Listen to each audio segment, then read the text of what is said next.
before you buy a home computer. Electronic games being heralded by folks in the trade as this year's holiday bestseller. Children have skipped school or stolen money to play the games. I'll be looking at the electronic game craze. And at the end of the tape, I'll be back to tell you how to safeguard your computer.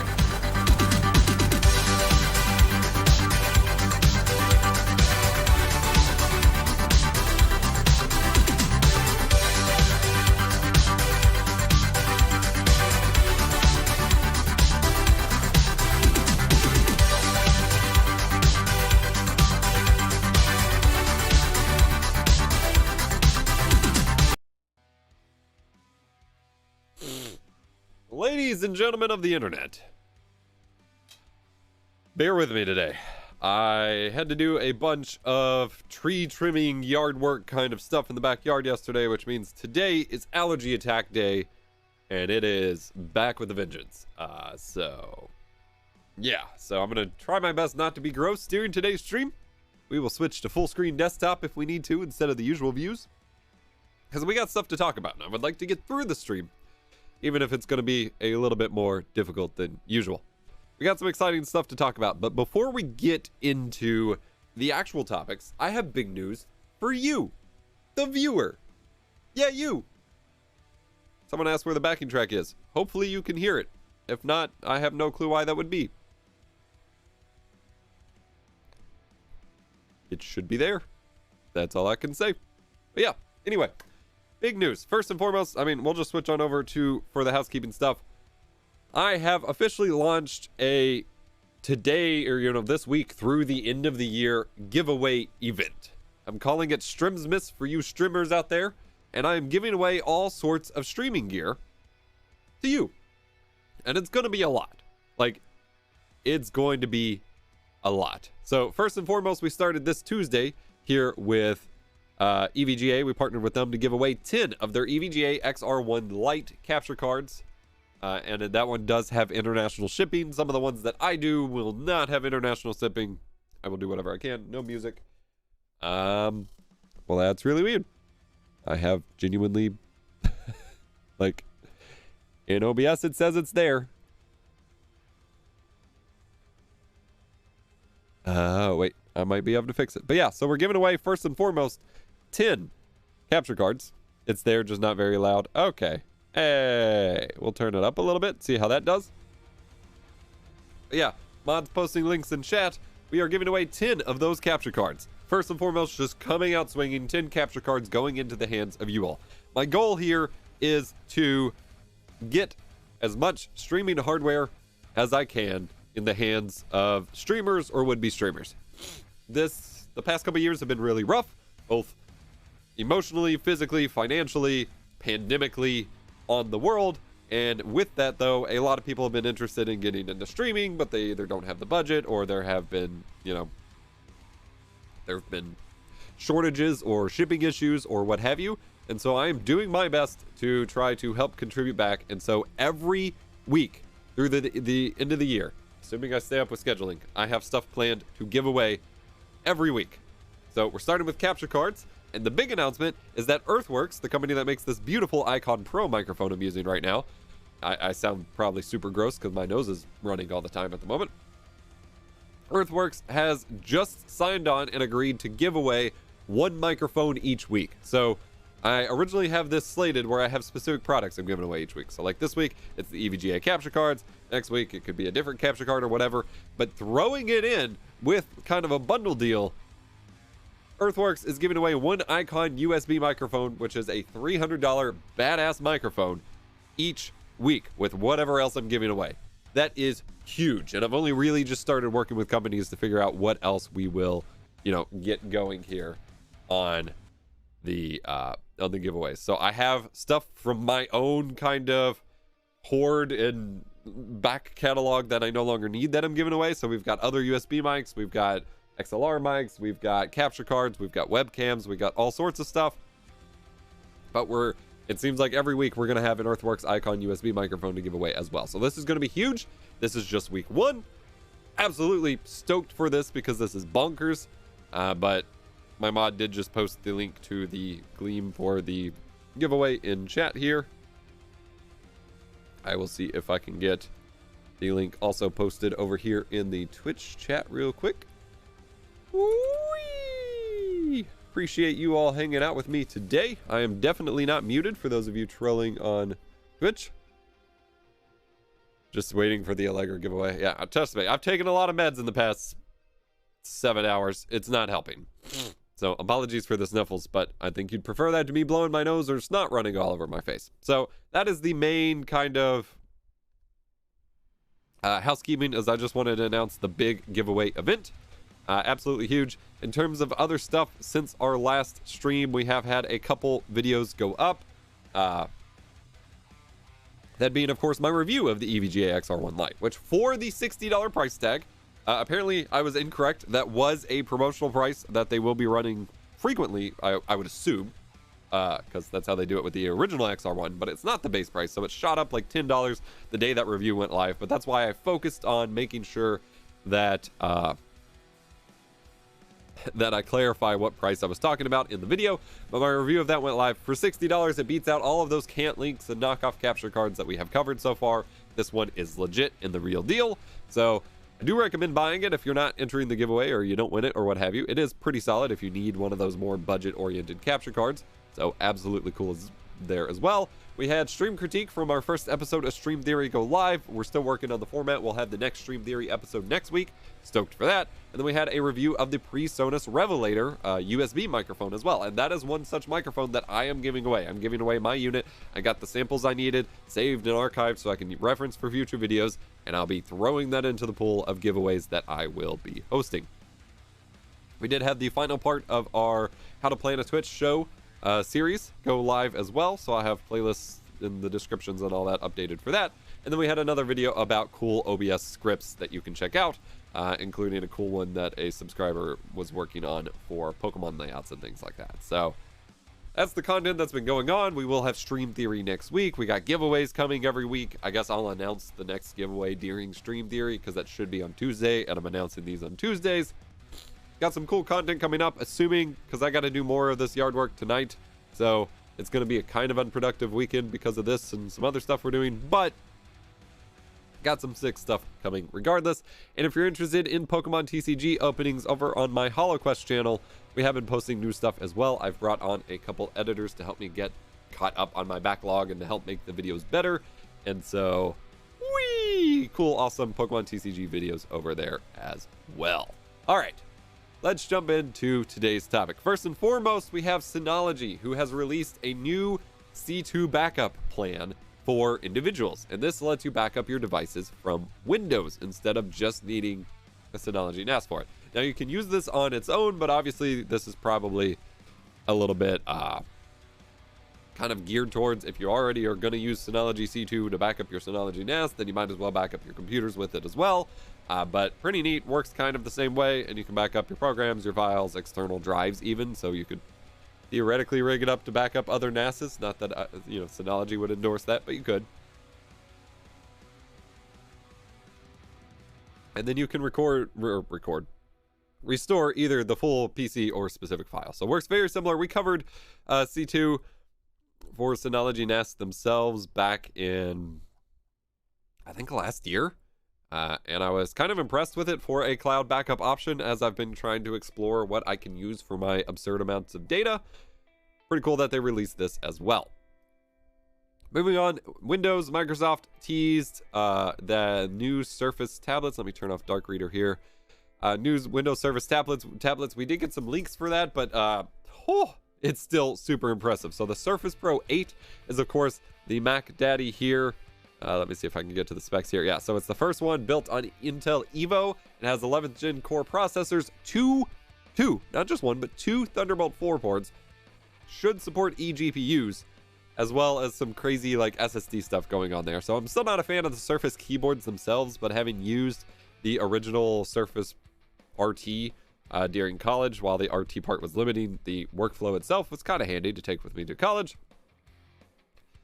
It has kind of meh cameras, but should be a nice little screen and 120 hertz refresh rate, which is pretty wild for $1,000.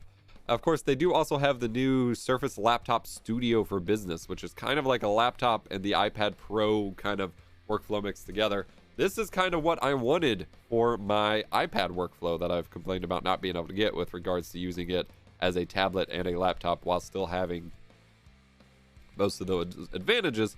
And it has a 3050 Ti, which I don't know that we knew existed yet. So I haven't seen a lot of people talking about that, so maybe I did miss the announcement and it wasn't just like leaked here or something. But for this to have a 3050 Ti when no one has talked about 3050 Ti's existing, it's kind of neat to think about. But yeah, I'm not at a position where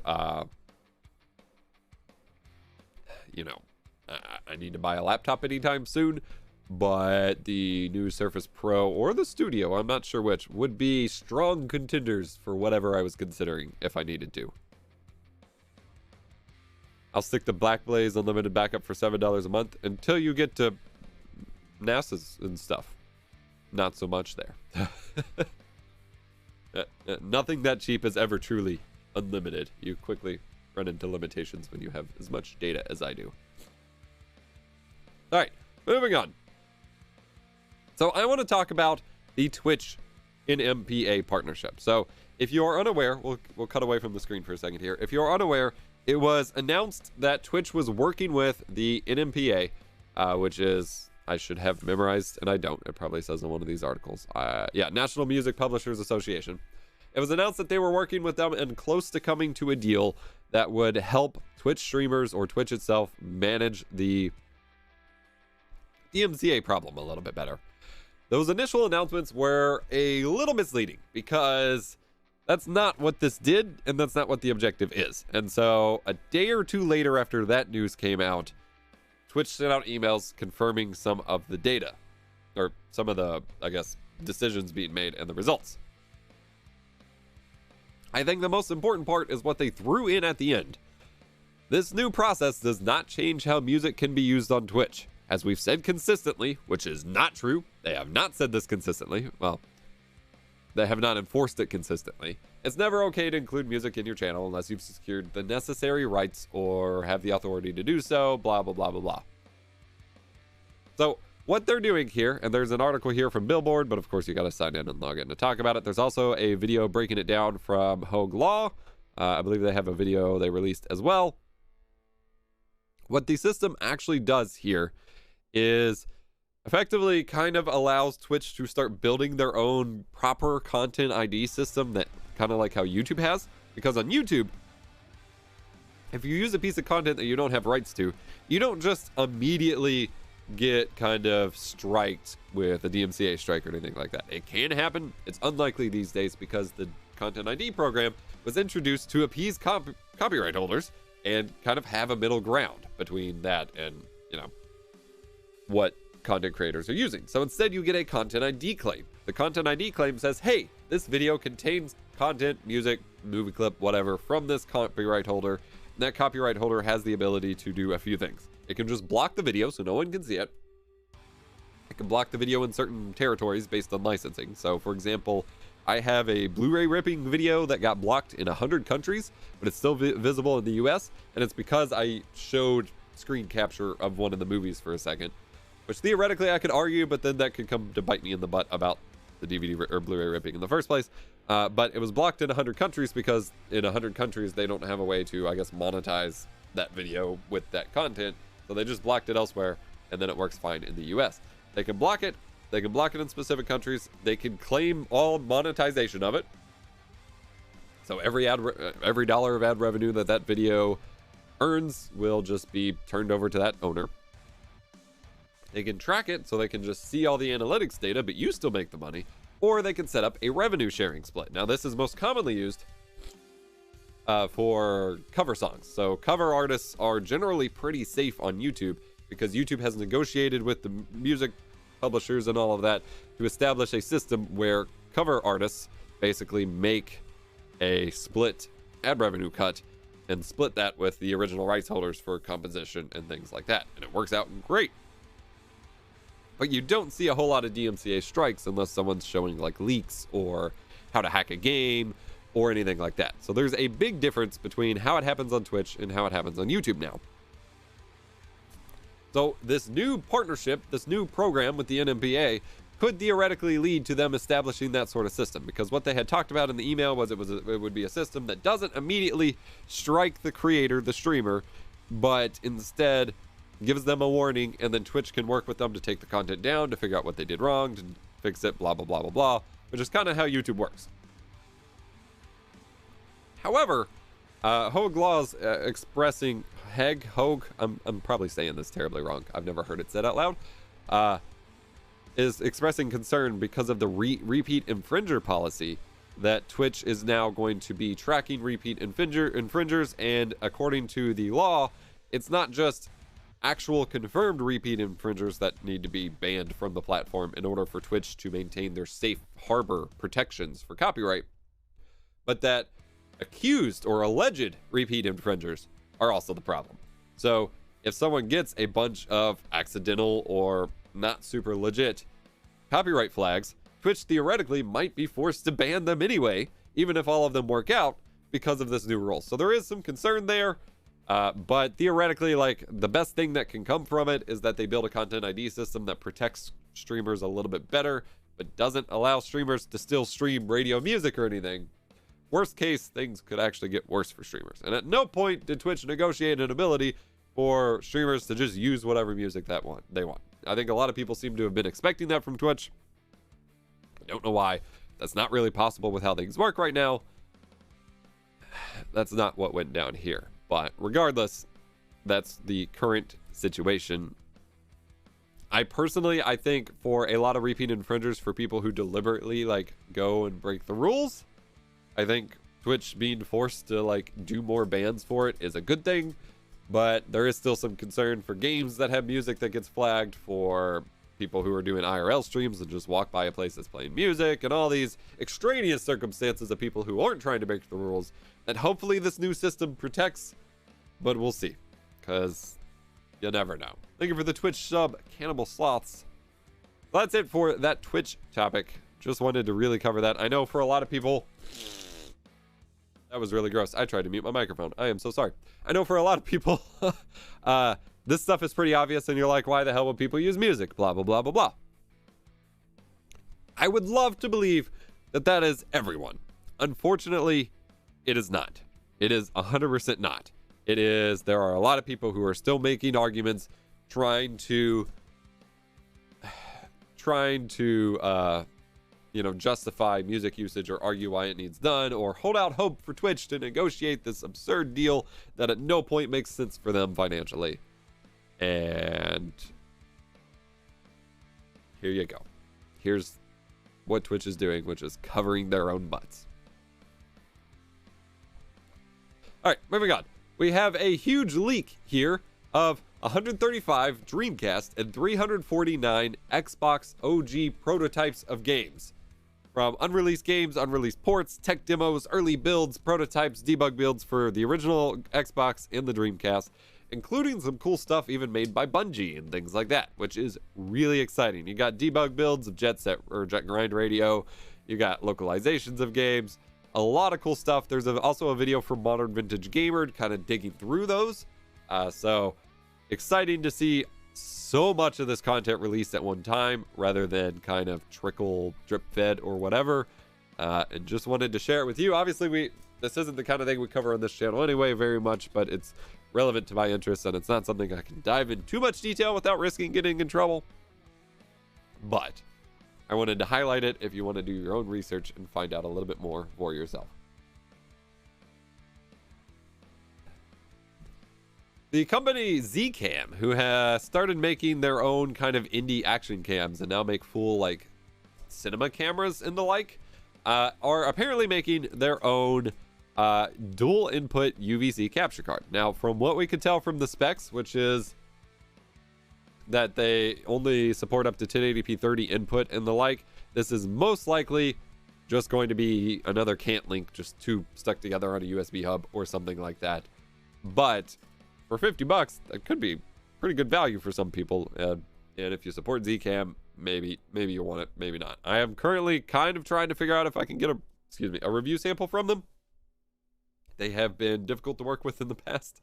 I like what the products that they make, They are an indie company making new stuff, so there is kind of a learning curve with that, and like their raw formats still aren't supported in video editors and things like that. But they have been very tough to work with on a review sample basis, just because they have promised me review samples for months on end and then decided that they're just not going to give them anymore and things like that. So that was for bigger, more expensive cameras. Hopefully for a $50 capture card, that is not the case. But even if not, like, it's $50. So once it actually starts selling, I will be able to pick it up myself. So we'll see. Cool option to see on the market regardless, even if it is just yet another cant link. Elgato released an update for the Elgato Stream Deck introducing pages. So now this gives you a couple different ways that you can set up nesting on your Elgato Stream Deck, because there are profiles, there are folders, and now there are pages. Now, folders are something you can nest pretty much infinitely, but it requires you to have a folder sitting on your Stream Deck in the icons, and then you have to navigate out of it. And so if you get too many layers deep, it can be really hard to find exactly what you want. So pages are just kind of an alternative, easier to navigate way of finding some of these options and the like. And the fact that that originally Elgato was kind of resistant to the page functionality, because they introduced folders and nesting in the first place, but the fact that they were resistant to it and then came back and introduced it as a feature anyway, shows that they're really listening to the community and that they are here just to give us more options, even if it comes at the cost of what they expected the workflow to be. So this is just more options, an easier way to navigate. You get up to 10 pages per device, not unlimited like the folders, but I think that's pretty sick regardless. OBS Release Candidate 3 is now available. It comes with some fixes, including a whole new workflow for the YouTube integration. So I complained about that in my original review on the first OBS 27.1 release candidate. The YouTube streaming workflow wasn't super great. They took the feedback, they took everyone's feedback and created a new workflow for it, as well as fixing some crashes and things like that over the past couple of release candidates. I will probably just kind of wait until full release to do an updated video, just so I'm not getting multiple outdated waves of videos out there. But I wanted to go ahead and highlight that if you were specifically waiting on that kind of fix. We're going to get to our commercial break before we get to the rest of today's topics, so I can blow my nose and the like. Thank you for sticking with me. Hope you enjoy. Whee! PlayStation!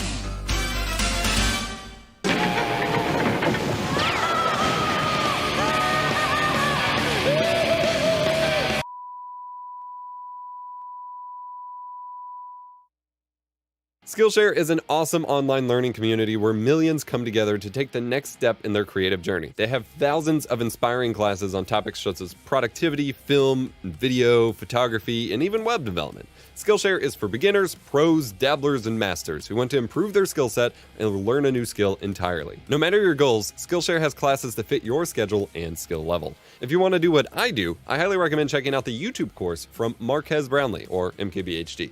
It's got some good stuff in there. I actually really enjoyed seeing how his team's workflow works as well. The first 1,000 people to sign up with my link in the video description will get a 1-month free trial of Skillshare Premium, so don't miss out. Check it out.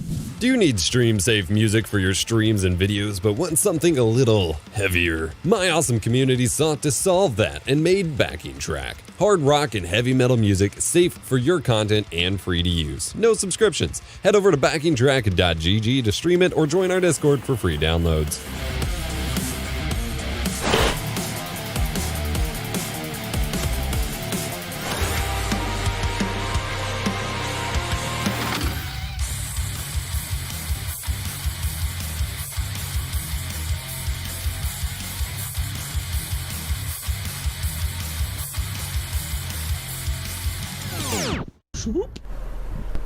Sega is rolling out a new video game console this week. It's one world. Why view it through two windows? Panasonic introduces the 36-inch SVGA TV.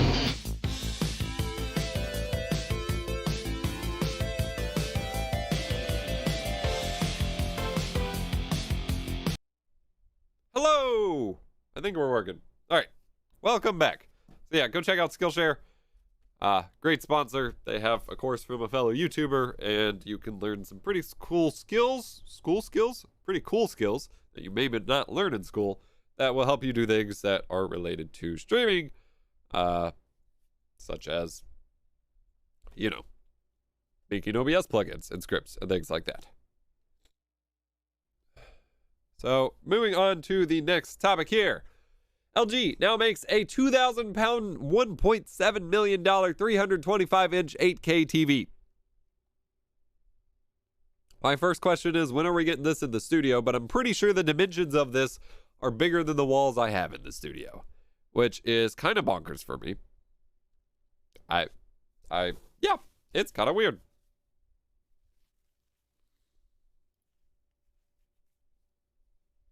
That was the wrong button. Ladies and gentlemen, after someone just complimented how we have a highly produced video looking stream here, my stream deck goes the wrong way. Whee!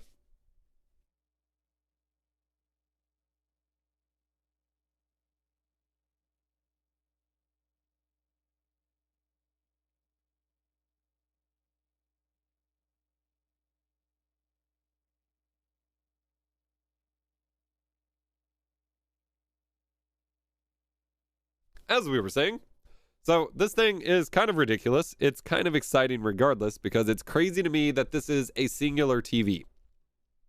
As this says, it's more of a projector replacement. Typically, TVs like this are made out of, like, multiple TVs, just kind of hidden behind, like, with no bezels or something. Whereas this is literally a single TV, and they have done some pretty crazy stuff with this, although this one is probably multiple displays or divided up into multiple displays. But this thing is huge for this one. This one's the standard 16:9 8K. I'm going to say for super rich people, for their crazy home theater scenario or whatever, that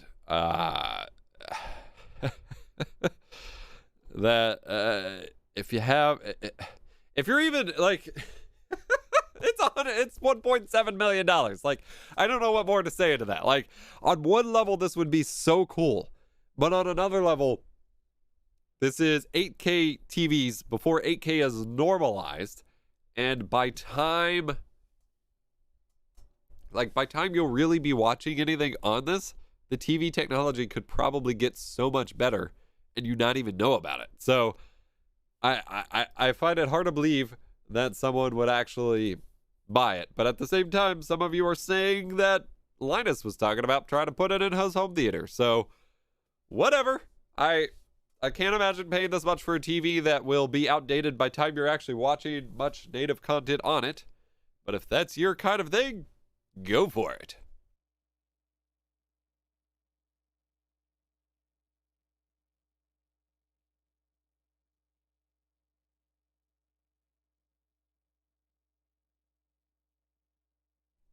Honestly, what I think excites me the most about it, let me open up the image here.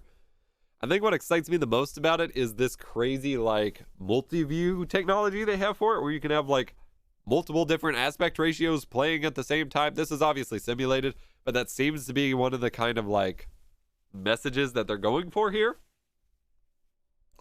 And if so, like, this could be pretty cool at some sort of, like, arcade or event place or something like that, where you have, like, a bunch of different content playing at the same time. And that could be a really cool experience. Like, if it was small enough, I could just replace my entire garage door sidewall here with this. Like, that would be pretty sick. Would it be worth $1.7 million? No way in absolute heck. But it would be pretty neat regardless. Moving on. So, we got a few stories about Discord we're going to run through here. Being that they raised $500 million in funding. They just had a big fundraising round, and that puts their valuation at $15 billion. This is an increase from the $12 billion that Microsoft was offering them, and they said no to, and an increase from the, I want to say, $7 billion that they were evaluated at last year. And so when Microsoft was looking into purchasing them, and they ended up, like, it seemed like they took it pretty seriously for a while, but then decided that they wanted to stay indie.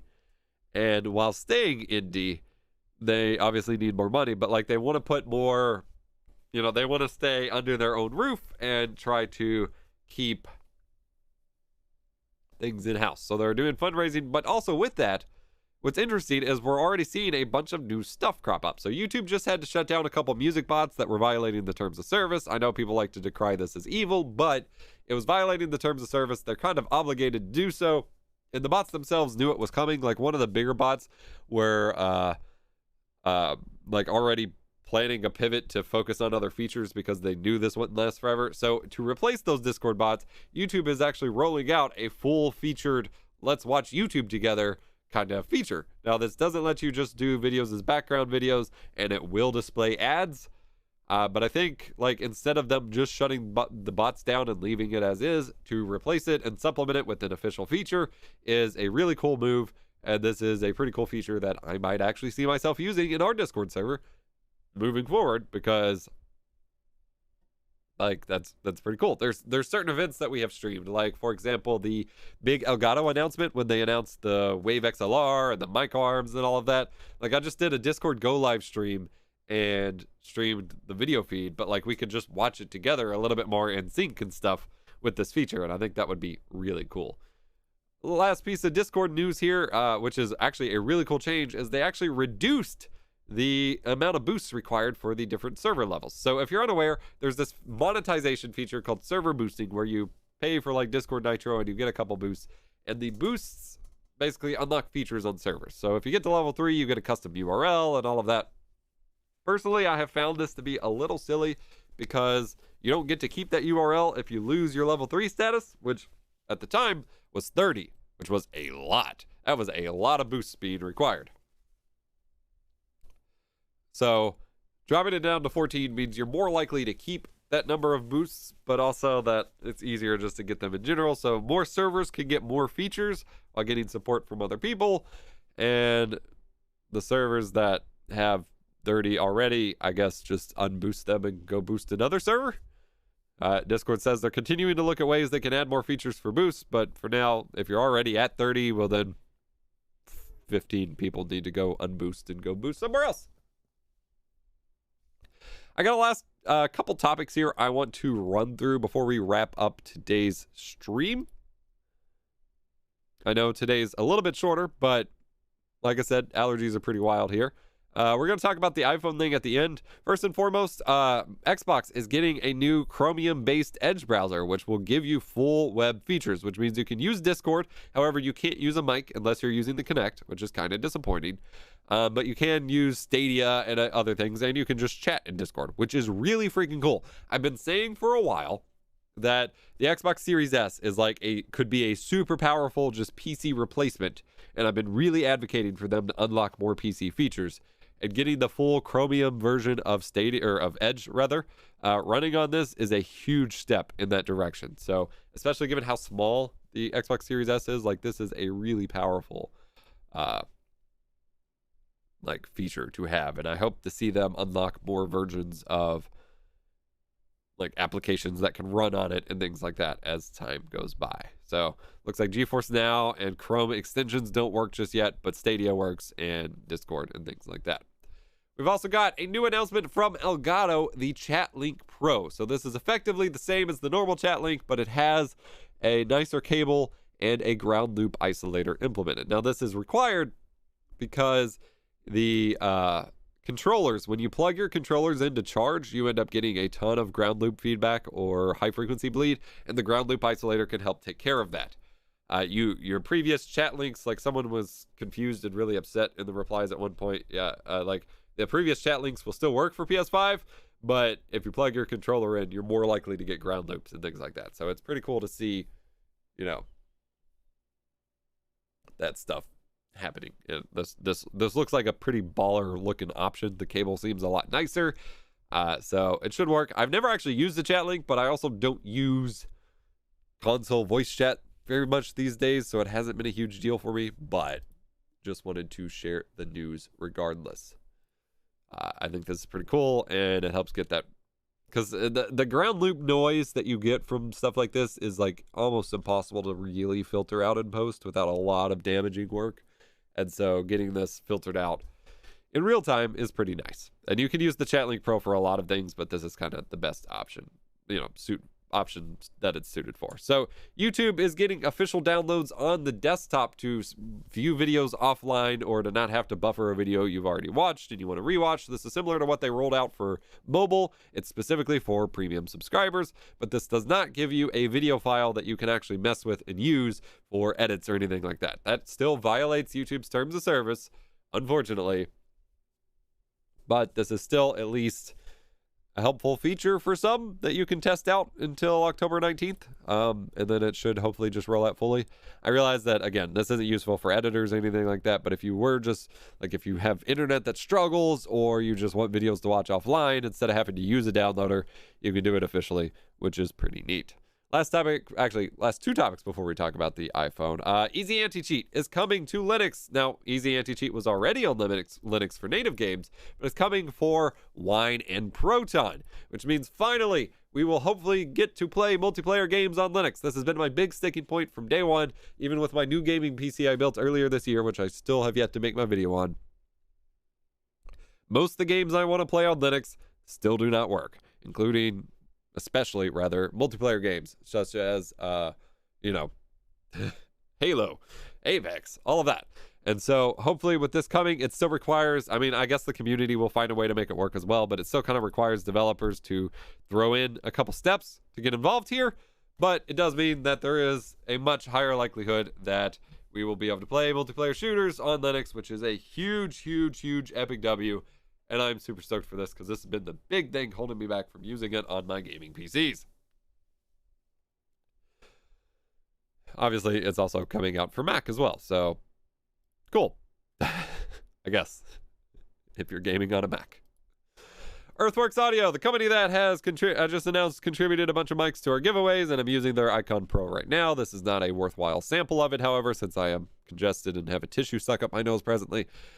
They have announced a major partnership with esports company PGL Esports to where all of their broadcasts will involve either Icons or Icon Pros, the USB and XLR microphones, which is really exciting because honestly, these are really good microphones. Like, they're expensive, but they're really freaking good. I've been very blown away by them, and they are getting...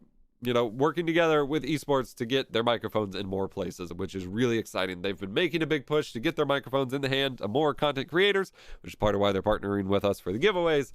And so pretty cool to see there. So I have one final note, which I was going to try to do, while I have my face on camera. So give me just a second.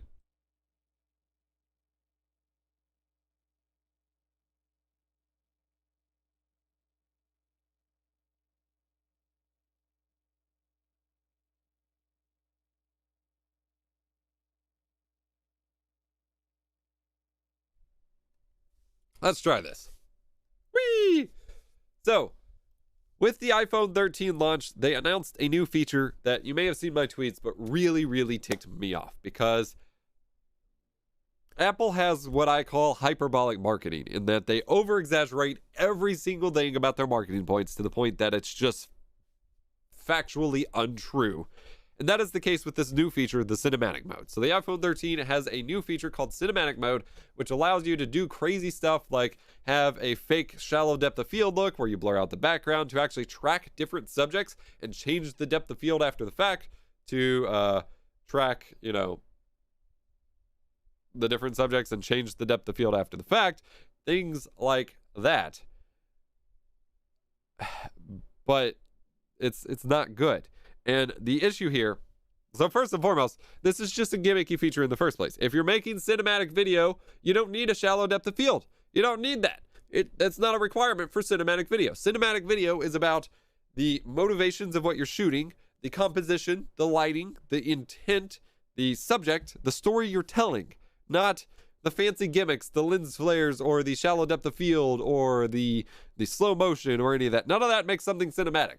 If you're making a video, if you're showing yourself pouring coffee in slow motion, it's not more cinematic than you just pouring coffee, because on a basis, no one has a reason to care about why you're pouring coffee. So Jonathan Morrison shot a music video here using the new cinematic mode feature. Now, on the surface, Like, it looks okay, but there are some really distracting artifacts around the borders. I don't know why this vertical segment's even in here, but around the borders, there's all sorts of feathering stuff. Her hand gets out of focus half the time. It's super distracting and takes away from the video. So previously, now granted, his shooting is awesome here. So I wanna make this clear. His shooting is pretty cool. He is walking backwards holding the phone for all of this. Like, he is keeping it stable. He is doing the backwards walk fine without falling on his butt. I would have fallen and broken my neck like 5 times here. He is a pro. But that is what makes this cinematic. This whole, the lighting, the set, the fact that they're shooting this is a big walking take, where their location is, the like golden hour, that lighting that they're shooting at that end, all of this kind of makes something more cinematic, because those are the intent. Those are what movies focus on, controlling what you see. The distracting feature just takes away from it. So had he not used this feature, now the point of shooting this video was to demonstrate the feature, so keep that in mind. But had he not used this feature, it would have just been a music video shot on a phone, which would have been fine. It would have been cinematic enough because it's a music video and because it was shot with that intent. It would have just been a music video shot on a phone and been fine. With this feature, it is a music video that is like embarrassed to be a shot on a phone and trying to hide the fact that it was. And I think it's super distracting. Now, is this fine for like social media videos and things like that? Yeah, probably. I think it's pointless. I think you're going to distract more people than actually you benefit by using a feature like this, because you don't need it. But the problem is they didn't advertise it as this big new like social media feature. They advertised it as cinematic mode, which, keep in mind, the cinematic mode only shoots in 30 FPS, and it looks like motion interpolated. Like, if we look at some of these clips, it doesn't even look like 30 FPS. Like, it almost looks like it's slowed down from 60 FPS, or either shot at 24 and like frame optical flowed up to 30 FPS or something. It looks wrong. And I'm a 30 FPS ride or die guy, and I'm sitting here like, how can it be a cinematic mode and not have 24 FPS? Because that is one of all the technical details that makes something cinematic. 24 frames per second is like one of the top requirements for that. My problem here is not that they made a goofy feature that you have it as an option. It's a cool feature that you have as an option available to you. I don't have any direct negative issue with that. My problem is they announced it as this pro video feature for cinematographers with the specific quote of saying, "We are changing the language of cinema." If they are changing the language of cinema by not even having 24 FPS for something that's cinematic, and by putting gimmicky, fake, distracting, shallow depth of field looks as being cinematic, if that's changing the language of cinema, it's doing so in a way that is harmful to the language of cinema. It's going against what the language has meant for like the entire history of cinema. So it's not a good thing. I seriously hope this doesn't change anyone's language. And I'm so tired already of there being so many hashtag filmmakers on YouTube obsessing over this cinematic thing, teaching people to obsess over slow-mo or shallow depth of field of all this stuff. And then I just have to imagine so many of these people go try to get jobs in the film industry, and they can't because they don't actually know a thing about shooting cinematic videos. I don't know. It just drives me nuts. All of this is tools that are available to you, but tools that are not required to make something cinematic. And there's nothing wrong with having more tools. And if I had an iPhone 13, I would play around with this feature for fun myself. But to then pose it as a professional user's work tool that is changing the language of cinema, that's what makes me mad. Apple's marketing is hyperbolic and potentially harmful towards, like, as an educator. I'm coming this from the perspective of an educator who then sees a bunch of kids be misled on what half of this stuff means. And this happens with streaming stuff all the time. And then I have to try to work to undo that. But I'm going up against Apple for that, which is like, how am I supposed to do that? So really frustrating, but just wanted to share my thoughts there. Again, none of this is the takeaway from Jonathan's shooting or the video he produced, because again, this was just a demo and his ninja walking is absolutely stellar. Just the feature itself. That's about all I have for you all today. Want to give huge shout outs to Scared Hairless for the Prime sub over on Twitch, and Burks EDU for the 22-month channel member. That is almost 2 straight years of channel membership. That is bonkers. We got to do something special for that. All right. Thank you so much for watching. Hit the like button if you enjoyed. Subscribe for more tech education, stream guides, streamer news. I'll see you next week for stream theory and the like. Go hit up the giveaway. Join us on Discord, discord.gg/EposVox, and I'll see you later. Bye-bye.